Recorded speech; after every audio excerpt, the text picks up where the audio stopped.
ونشهد أن لا إله إلا الله وحده لا شريك له ونشهد أن محمدا عبده ورسوله أما بعد فأعوذ بالله من الشيطان الرجيم بسم الله الرحمن الرحيم قد أفلح المؤمنون الذين هم في صلاتهم خاشعون قال النبي صلى الله عليه وسلم اذكر الصلاة وفي مقام آخر قال النبي صلى الله عليه وسلم الصلاة معراج المؤمنين أو كما قال عليه السلام صدق الله وصدق رسوله النبي الكريم ونحن على ذلك لمن الشاهدين والشاكرين والحمد لله رب العالمين اللهم صل على محمد وعلى آل محمد كما صليت على إبراهيم وعلى آل إبراهيم إنك حميد مجيد اللهم بارك على محمد وعلى آل محمد كما باركت على إبراهيم وعلى آل إبراهيم إنك حميد مجيد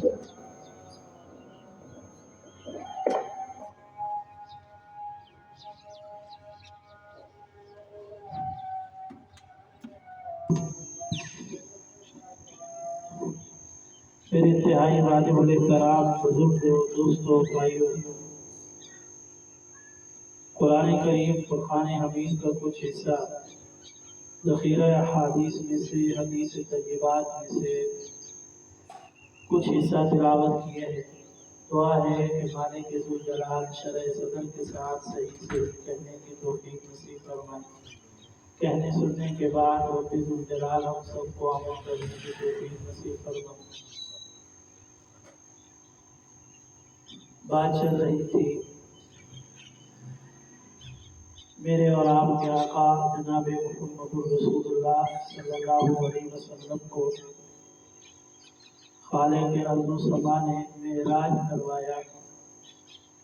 زمین سے بلندیاں بخشی، آسمان تک پہنچایا، آسمان سے عظمتوں سے نوازا اور سدرۃ المنتہا تک پہنچایا، سدرۃ المنتہا سے اپنا قرب نصیب کیا اور عرش معلیٰ تک بٹھایا۔ اور اللہ تبارک و تعالیٰ کی حضور جب اللہ کے محبوب پیغمبر تشریف لے کر گئے، اللہ نے اپنے محبوب کو ان کی امت کے لیے کچھ تحائف نصیب فرمائے۔ عبرانی شریف کی روایت ہے، 4 چیزیں اللہ کے محبوب پیغمبر صلی اللہ علیہ وسلم کو اللہ نے معراج کے موقع پر ان کی امت کے لیے تحفے کے طور پر دی۔ ان میں سے سب سے پہلی چیز تھی وہ 5 وقت کی نماز کی ادائیگی۔ ویسے تو اللہ تبارک و تعالیٰ نے امت کے لیے جو تحفہ دیا وہ 50 نمازوں کا تھا۔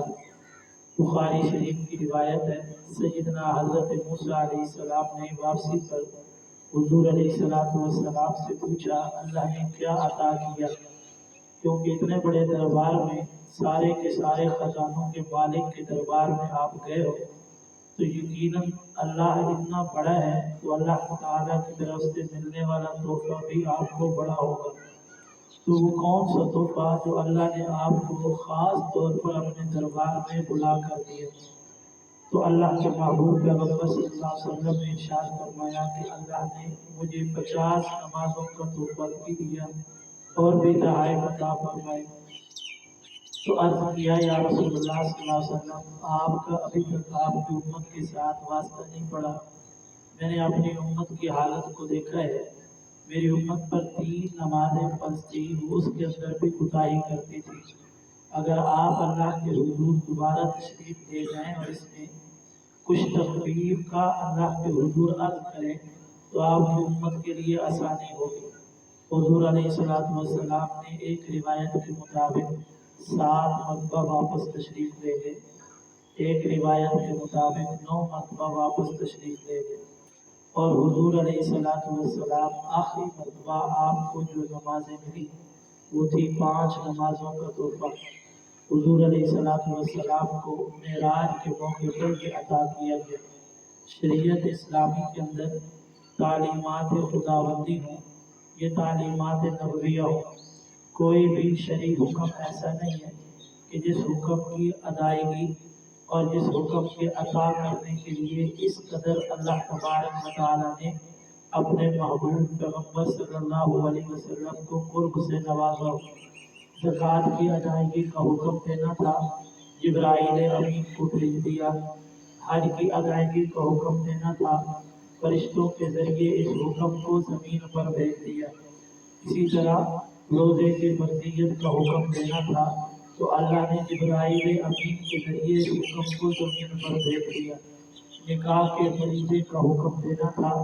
تو وہ بھی آسمانوں سے زمین پر اتار دیا۔ شریعت اسلامی کے اندر احکامات خداوندی، تعلیمات نبویہ کے اندر یہ وہ واحد حکم الہی ہے جس کو دینے کے لیے اللہ نے حضور نبی کریم صلی اللہ علیہ وسلم کے لیے آسمانوں سے جبرائیل امین کو نہیں بھیجا، بلکہ خود حضور علیہ السلام کو اپنے دربار میں بلایا اور پھر یہ حکم عطا کیا۔ اس سے اس کی اہمیت کا پتہ چلتا ہے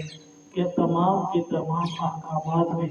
ایمان کے بعد اس کی کتنی اہمیت ہے اور اس کی کتنی فضیلت ہے۔ یہی وجہ ہے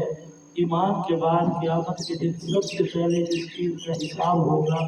وہ فرائض میں سے وہ نماز کا فریضہ ہوگا۔ حضور نبی کریم صلی اللہ علیہ وسلم نے ارشاد فرمایا جس کے فرائض مکمل ہوئے باقی تمام اعمال کے اندر اس کے لیے آسانی پیدا کی جائے گی۔ جس کی نماز مکمل نہ ہوئی اللہ تبارک و تعالیٰ سنت اور نوافل کے ذریعے اس کی نماز کو مکمل کریں گے۔ اگر مکمل ہو گئی پھر بھی اس کے لیے جنت کا داخلہ آسان ہوگا۔ اگر اس کی نماز ہی نامکمل ہوئی تو باقی اعمال کے اندر اس کا بچ نکلنا یہ مشکل ہوگا۔ تو معلوم یہ ہوا کہ باقی اعمال بھی فرائض کی اہمیت بھی اسلام کے اندر یقیناً ہے، لیکن سب سے اہمیت اور فضیلت اللہ نے ایمان کے بعد اس عمل کو عطا کی ہے، وہ عمل نماز کا فریضہ ہے۔ اور دیکھیے حضور نبی کریم صلی اللہ علیہ وسلم کی تعلیمات تو یہاں تک ایک بندہ جو ابھی تک کسی بھی عمل کا مکلف نہیں، ایک انسان، ایک بچہ جو ابھی تک کسی بھی شرعی حکم کا مکلف نہیں، اس کے لیے روزہ فرض نہیں، زکوٰۃ فرض نہیں، اس کے لیے کوئی بھی شرعی حکم اس کے لیے ماننا اور اس پر عمل کرنا فرض نہیں،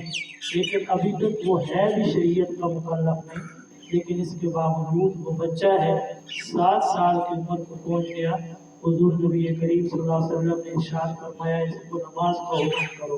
کیوں کہ یہ وہ نماز ہے کہ ابھی تک اگرچہ یہ مکلف نہیں، مکلف ہونے سے پہلے اس کو اس نماز کا عادی بن جانا چاہیے۔ اور حضور علیہ السلام نے ارشاد فرمایا ابھی تک بچہ ہی ہے، 10 سال کی عمر کو پہنچ گیا ہے، اب یہ بات کو سمجھتا بھی ہے،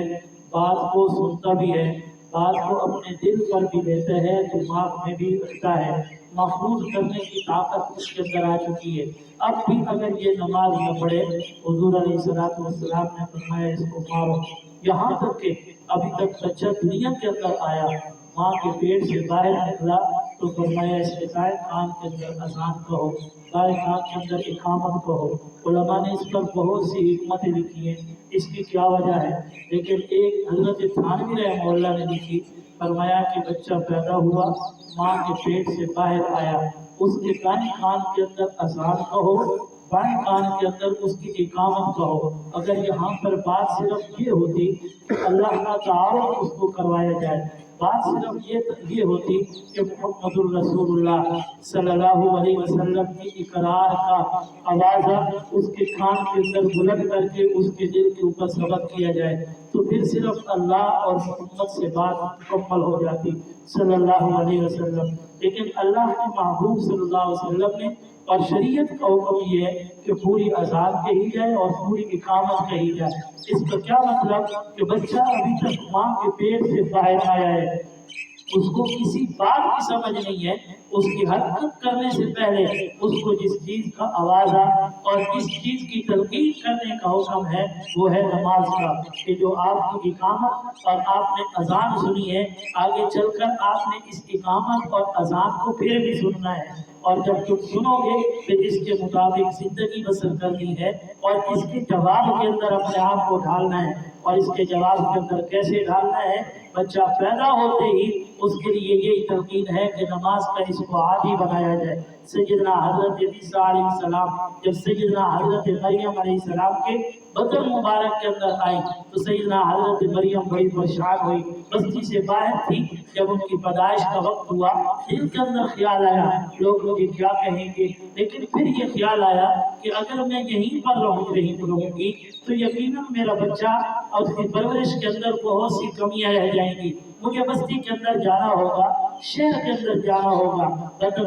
جب یہ بطن سے باہر آئے، تشریف لے آئے سیدنا حضرت عیسیٰ علیہ السلام، ان کو اٹھایا، بستی اور شہر کی طرف تشریف لے گئے۔ تو جب لوگوں نے دیکھا تو کہا یا اخت ہارون ما کان ابوک امرأ سوء وما کانت امک بغیہ، اے ہارون کی بہن تو نے یہ کون سا برا کام کیا؟ تیرا تو کوئی خامد نہیں تھا، تیرا تو کسی کے ساتھ کسی قسم کا کوئی لین دین نہیں تھا، تیری شادی نہیں تھی، تیرا نکاح نہیں تھا، تو نے یہ کون سا برا کام کیا؟ انہوں نے کہا مجھ سے نہ پوچھو۔ قالوا نکلم من کان فی المہد صبیا،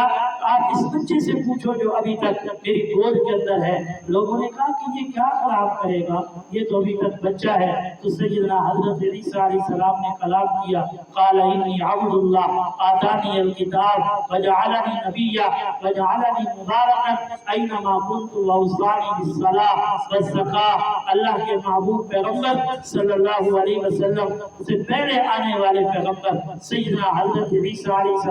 ابھی تک ماں کی گود کے اندر ہیں، ابھی تک انہوں نے اٹھایا ہوا ہے، 1 دن کی عمر ہے، ابھی لوگوں سے خطاب کر رہے ہیں۔ اللہ سے پہلے لوگوں سے کہا میں اللہ کا بندہ ہوں، اللہ مجھے نبی بنائیں گے، نبی بنانے کے بعد میرے لیے کس چیز کی وصیت کی گئی ہے؟ میرے لیے جس چیز کی وصیت کی گئی ہے وہ ہے نماز کی وصیت۔ بچے ہیں، 1 دن کا بچہ، اللہ تبارک و تعالیٰ کی طرف سے ان کے دل پر کس چیز کی وحی کی گئی اور جس کے ذریعے ان سے کلام کروایا گیا، اس کلام میں سب سے پہلا لفظ اللہ کی بندگی کے بعد وہ نماز کا تھا۔ معلوم یہ ہوا نماز کی تاکید یہ نہیں کہ بچہ بالغ ہو گیا، بچہ نماز کا مکلف ہو گیا، بچہ سمجھدار ہو گیا، بچہ اب بڑا ہو گیا، اب اس کو نماز کے لیے کہو، نہیں۔ سیدنا حضرت عیسیٰ علیہ السلام 1 دن کی پیدائش کے بعد لوگوں کو جو خطاب کرتے ہیں وہ کہتے ہیں مجھے سب سے پہلے جس چیز کی وصیت کی گئی نبوت کے بعد وہ اوصانی بالصلاۃ، نماز کے پڑھنے کا حکم۔ نبی کریم صلی اللہ علیہ وسلم نے بچہ کسی بھی شرعی حکم کا مکلف نہیں، 7 سال کی عمر حضور نے فرمایا بچے کو نماز کی تلقین کرو، 10 سال کی عمر کسی اور شرعی حکم کا مکلف نہیں، زکات کی ادائیگی کا مکلف نہیں، حج کی ادائیگی کا مکلف نہیں، روزے کی ادائیگی کا مکلف نہیں، مسجد کے آداب کا مکلف نہیں، اپنے کسی بھی شرعی حکم کا مکلف نہیں۔ حضور نے فرمایا نماز نہ پڑھے اس کو سزا دو، اس کو مارو۔ معلوم یہ ہوا یہ نماز کی اہمیت ہے جو میرے محبوب کو معراج کے موقع پر عرش کی بلندیوں پر بلا کر عطا کیا گیا۔ زکات بھی اسی طرح دی جا سکتی تھی، حج بھی اسی طرح دی جا سکتی تھی، جیسے کہ زمین پر عطا کیا گیا اسی طرح نماز کو بھی زمین پر اتارا جا سکتا تھا، لیکن اللہ نے آسمانوں کی بلندیوں سے بھی عظمتیں عطا فرما کے اپنے قرب سے نواز کر نماز عطا کی، اور نماز کے عطا کرنے کے بعد فرمایا کہ اپنی امت کے لیے یہ تحفہ میرے دربار سے لے کر جاؤ، 5 وقت کی نماز کی ادائیگی کرے گا۔ اللہ کے محبوب پیغمبر صلی اللہ علیہ وسلم کی تمام تعلیمات، ترغیبات کو دیکھتے ہوئے یہ بات سمجھ کے اندر آتی ہے نماز کا عادی حضور نے فرمایا ہمیشہ سکون کے اندر ہوگا۔ کئی میرے دوست، میں خود ہماری زبانوں میں یہ بات ہوتی ہے، ہم نماز بھی پڑھتے ہیں پھر بھی ہم پریشانیوں کے اندر گھرے ہوئے، ہم نماز بھی پڑھتے ہیں پھر بھی ہم بیماریوں کے اندر گھرے ہوئے۔ اس کی وجہ وجہ کیا ہے؟ حضرت تھانوی رحمہ اللہ نے ایک جواب یہ لکھا، فرمایا کہ اس کی وجہ یہ ہے ہماری نماز نماز ہی نہیں ہے، ہماری نماز نماز ہی نہیں ہے۔ جب ہماری نماز نماز بنے گی، اس انداز کے ساتھ ہم نماز پڑھیں گے، ہمارے سارے جسم کا ایک ایک عضو اللہ تعالیٰ کی طرف متوجہ ہوگا اور اللہ ہماری طرف متوجہ ہوں گے، ہم اللہ سے کلام کریں گے، پھر ہماری نماز کی وجہ سے اللہ فوائد بھی عطا کریں گے، برکتیں اور رحمتیں عطا کریں گے۔ دوسرا حضرت تھانوی رحمہ اللہ نے جو بات لکھی، فرمایا کہ نماز پڑھنے والا شاید یہ سمجھتا ہے بیماریاں میری طرف آ رہی ہیں، پریشانیاں میری طرف آ رہی ہیں، پھر اگر یہ بات ہوتی کہ نماز پڑھنے کے باوجود انسان صحت مند رہتا، نماز پڑھنے کے باوجود انسان ہمیشہ پریشانیوں سے دور رہتا، تکلیفیں اس کے قریب نہ آتی، پھر حضور نبی کریم صلی اللہ علیہ وسلم کی ذات پر کبھی بھی کوئی تکلیف نہ آتی، کبھی بھی کوئی پریشانی نہ آتی، کبھی بھی کوئی بیماری نہ آتی۔ تو معلوم یہ ہوا بیماریوں کا آ جانا یہ نہیں ہے کہ نماز پڑھنے والے پر بیماری نہیں آئے گی، پریشانی نہیں آئے گی، بلکہ اللہ سکون عطا کریں گے، راحت عطا کریں گے، دل کے اندر تحمل عطا کریں گے، اپنا توکل نصیب کریں گے۔ بڑی سے بڑی پریشانی بھی ہوگی، انسان سکون کے اندر ہوگا، بڑی سے بڑی بیماری بھی ہوگی، انسان پھر بھی اللہ کی ذات کے اندر ہوگا، اللہ تعالیٰ سے کبھی غافل نہیں ہوگا، توکل صرف اور صرف اللہ پر ہوگا، زبان سے شکوہ اور شکایت نہیں نکلے گا۔ بیماری کے عالم کے اندر بھی انسان راحت اور سکون کے اندر رہے، تو یہ اللہ تبارک و تعالیٰ نماز سے انسان کو اتنا بڑا دل، اتنا بڑا تحمل نصیب فرماتے ہیں۔ حضور نبی کریم صلی اللہ علیہ وسلم کی زندگی اثر کو اگر حیات طیبہ کو دیکھا جائے، آپ علیہ السلام پر کتنی تکلیفیں آئیں۔ آپ علیہ السلام شہر مکہ کے اندر سجدے کی حالت کے اندر ہے، آپ پر اوجری لا کر، اونٹ کی اوجری لا کر رکھ دی گئی، آپ صلی اللہ علیہ وسلم آپ کا جسم نیچے دب گیا، آپ اپنا سر نہیں اٹھا سکے۔ سیدہ حضرت فاطمہ جو بچی تھی وہ تشریف لائی اور آپ نے وہ اوجری سائڈ کی، حضور علیہ السلام نے سب اٹھایا۔ اونٹ کے میدان کے اندر حضور علیہ السلام اپنے خیمے کے اندر ہے، ایک بدبخت نے تیر مارا، آپ علیہ السلام کی چہرے انور کے اندر آ کر لگا، اور وہ تیر جو آپ نے ٹوپی لوہے کی پہن رکھی تھی اس کی فوج آپ کے دانتوں کے اندر پھنس گئی۔ حضور صلی اللہ علیہ وسلم کے صحابی تشریف لائے، پہلی فوج کو، پہلی کڑی کو کھینچا، ایک دانت ٹوٹ کر زمین پر گر گیا، دوسری کڑی کو کھینچا، دوسرا دانت ٹوٹ کر زمین پر پڑ گیا، نیچے گر گیا، اور آپ علیہ السلام کے خون کا فوارہ چھٹنے لگا۔ سیدہ حضرت فاطمہ کہتی ہیں میں اور علی آپ نے ایک طرف سے ایک چٹائی کے ٹکڑے کو اٹھا کر اس کو جلایا، اس سے جو راکھ بنی اس راکھ سے زخم کو بھرا، تب جا کے حضور علیہ السلام کا یہ خون اپنی جگہ پر رکا، ورنہ اس طرح بہ رہا تھا، رکنے کا نام نہیں لے رہا تھا۔ حضور علیہ السلام کے پاس ایک فرشتہ آیا، آج کہ یا رسول اللہ جس بدبخت نے یہ اپنی بدبختی دکھائی ہے اس کے لیے بد دعا کیجیے، اللہ نے حکم دے دیا ہے کہ اس کے لیے زمین پھٹ جائے گی، آسمان آ کر اس کو چپڑے گا، یہ پہاڑ اس کو ریزہ ریزہ کر دیں گے۔ حضور نے فرمایا نہیں، میں اس کے لیے بد دعا نہیں کروں گا۔ طائف کے میدان کے اندر حضور علیہ السلام ایک ہی صدا لے کر گئے، یہی کہا صرف لا الہ الا اللہ قولوا تفلحون۔ ایک بھائی کے پاس، ایک سردار کے پاس اس نے بھی پتھروں کا برساؤ کیا، دوسرے بھائی کے پاس، دوسرے سردار کے پاس اس نے بھی پتھروں کا برساؤ کیا، تیسرے کے پاس اس نے بھی گالیاں دے کر حضور علیہ السلام کو اپنے ڈیرے سے، گھر سے باہر نکال دیا، بچوں کو پیچھے لگایا، فرمایا جب تک یہ طائف کی زمین پر ہے اس کے اوپر پتھراؤ کرتے رہو، اس کے اوپر پتھر برساتے رہو۔ حضور علیہ السلام کے سر سے لے کر پاؤں تک علامہ جلال الدین سیوطی رحمہ اللہ نے لکھا ہے آگے پیچھے جسم کا کوئی حصہ ایسا نہیں تھا جہاں سے خون نہ رس رہا ہو۔ حضور علیہ السلام طائف کی زمین سے باہر، حد سے جیسے باہر نکلے، ایک باغ کے اندر جا کر آرام کیا، ایک غلام آیا، اس نے آ کر انگوروں کے کچھ گوشے آگے رکھے، کہا یا رسول اللہ صلی اللہ علیہ وسلم میرے لائق کچھ اور ہو تو بتائیے۔ حضور نے فرمایا آج میرے دل کی تسلی کے لیے تو کلمہ پڑھ لے، لا الہ الا اللہ محمد رسول اللہ، مجھے اپنی ساری تکلیفیں بھول جائیں گی۔ اس نے کہا یا رسول اللہ مجھے پتہ نہیں ہے ایمان کیا ہوتا ہے، اسلام کیا ہوتا ہے۔ اس نے کلمہ پڑھا، حضور علیہ السلام مسکرانے لگے۔ تکلیف کی اس عالم کے اندر جبرائیل امین تشریف لے کر آئے، وہ پہاڑوں کے فرشتے آگے، عرض کہ یا رسول اللہ صلی اللہ علیہ وسلم صرف ایک بار، ایک مرتبہ اپنے دل کے اندر، زبان پر نہیں، دل پر یہ تمنا لائیے، دل کے اندر یہ خواہش لائیے کہ میرے اوپر جو ایک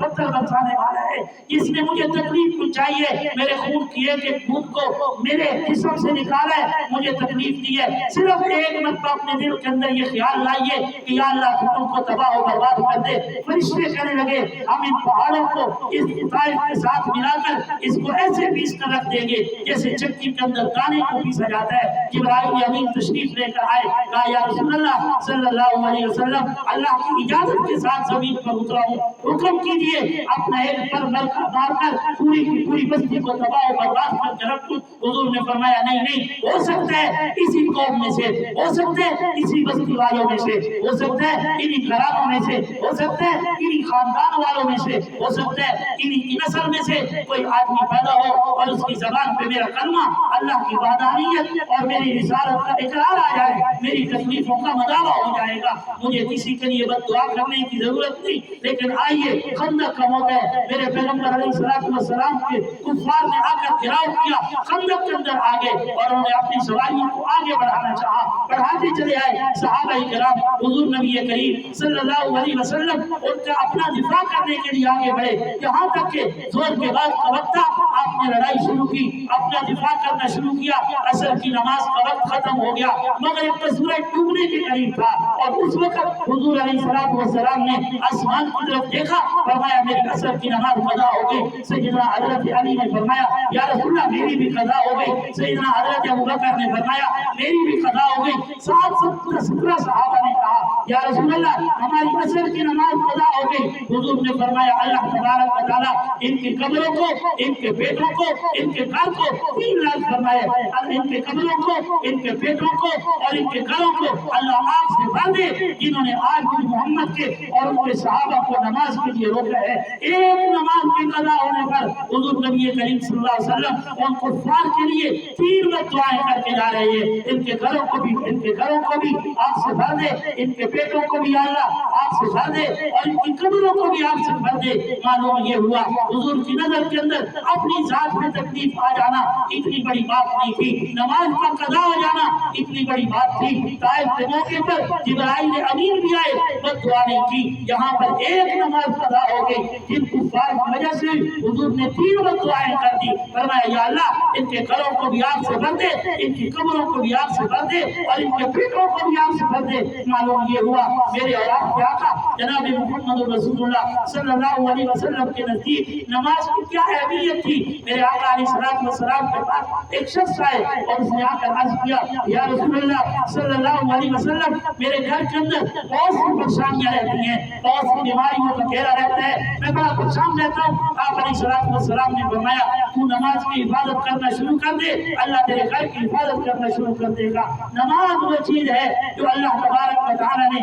آسمان کی بلندیوں سے بھی اوپر، سدرۃ المنتہا سے بھی اوپر اپنے قرب سے نواز کر اللہ نے 5 وقت کی نماز کا تحفہ دیا، اور وہ تحفہ حضور علیہ السلام اللہ کے عرش سے لے کر آئے اور اپنی امت کو آ کر دیا۔ حضور علیہ السلام کا آخری وقت ہے، آج میرے گھر کے اندر، آپ کے گھر کے اندر کوئی بزرگ دنیا سے جا رہا ہو تو ہم اس کے قریب بیٹھتے ہیں، اس لیے ہو سکتا ہے کہ یہ کوئی اچھی بات ہے، آخری کلام کرے، جو آخری بات اور آخری وصیت اور آخری نصیحت کریں گے وہ اس کی ساری زندگی کا نچوڑ ہوگا، ہماری زندگی کے لیے نجات اور ہدایت کا ذریعہ بن جائے گا۔ تو ہم اپنے بزرگوں کی اس بات کو سننے کے لیے بےتاب رہتے ہیں، اگر کوئی بات سمجھ کے اندر آ جائے ساری زندگی اس کو پلے باندھ کر ساری زندگی اس پر چلتے ہیں، کیوں؟ اور یہ کہتے ہیں میرے باپ نے، میرے دادا نے، میرے بزرگ نے جاتے ہوئے یہ بات کہی تھی۔ حضور علیہ السلام نے جاتے ہوئے سیدنا حضرت ابو ہریرہ فرماتے ہیں آپ نے جو آخری کلمات جو آپ نے اتنے ایسے سے کہے صحابی نے کان لگا کر سنے،